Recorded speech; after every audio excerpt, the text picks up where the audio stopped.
Well, what's a God encounter? Well, encounter in the dictionary is actually named a collision with the unexpected. A collision with the unexpected. You know what I believe in your life? I believe that God is setting up for you, if he hasn't already, a collision with the unexpected. An unexpected day, an unexpected dream, an unexpected moment when you wake up and the presence of God is near you, and all of a sudden you wake up and you're changed by the glory of God, by the presence of God, by an encounter with Jesus. And it changes your life. And I pray that even as I'm preaching this message, God starts to stir something new in your spirit. And over this week, God is going to move upon you at times that you're not expecting. But God is going to change your life as you have a new revelation of Jesus. Moses had the same God encounter. And you'll notice as we talk through every one of these people, it was an encounter with God that set them up for what they would do for God in their lives. Now Moses was tending the flock of Jethro, his father-in-law, the priest of Midian, and he led the flock into the far side of the desert and came to Horeb, the mountain of God. There the angel of the Lord appeared to him in flames of fire from within the bush. Moses saw that though the bush was on fire, it did not burn up. So Moses thought, I will go over there and see this strange sight, why the bush does not burn up. When the Lord saw that he had gone over to look, God called to him within the bush. And Moses said, here I am. Don't come any closer, God said, because I'm going to really freak you out if you do. Take off your sandals, for this place where you're standing is holy ground. Then he said, I am the God of your father, the God of Abraham, the God of Isaac, the God of Jacob. And Moses hid his face because he was afraid to look at God. The Lord said, I have indeed seen the misery of my people in Egypt. I have heard them crying out because of their slave drivers, and I am concerned about their suffering. So I have come down to rescue them from the hand of the Egyptians and bring them up out of the land into a good spacious land, a land flowing with milk and honey, the home of the Canaanites, Hittites, Amorites, Perizzites, the other sites. And now the cry of the Israelites has reached me, and I have seen the way the Egyptians are oppressing them. So now I am sending you to Pharaoh to bring the people, the Israelites, out of Egypt. What happens here?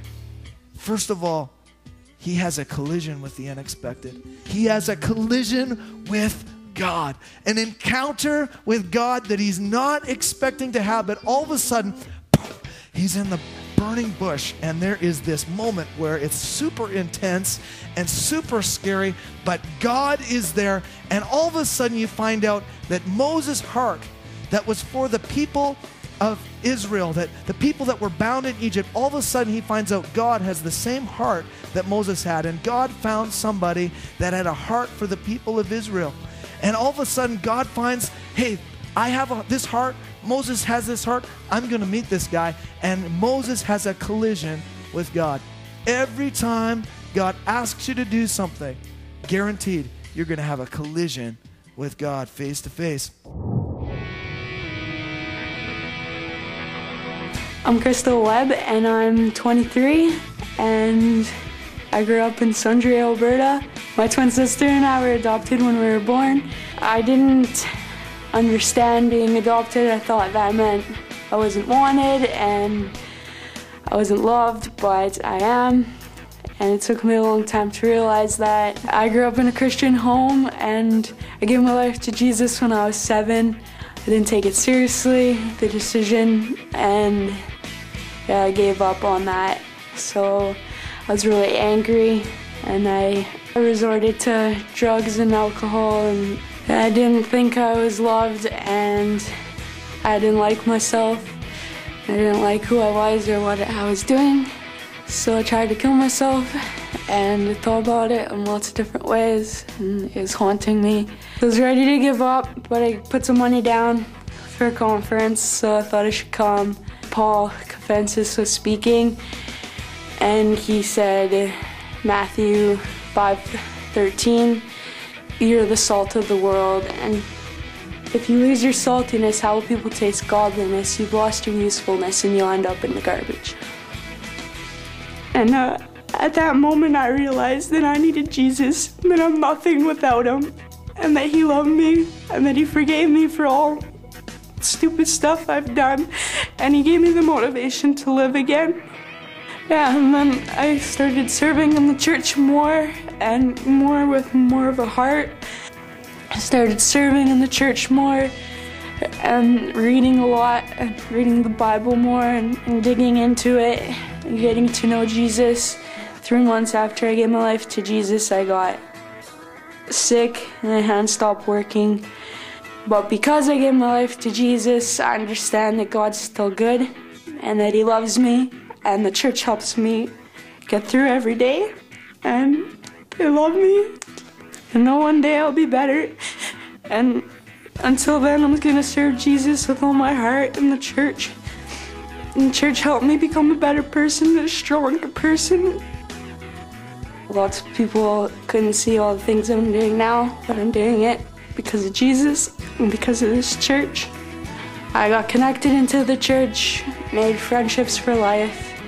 My life was changed because of Jesus. I made him number one before anything else, and the church helped me do it. So my life was changed because of the church.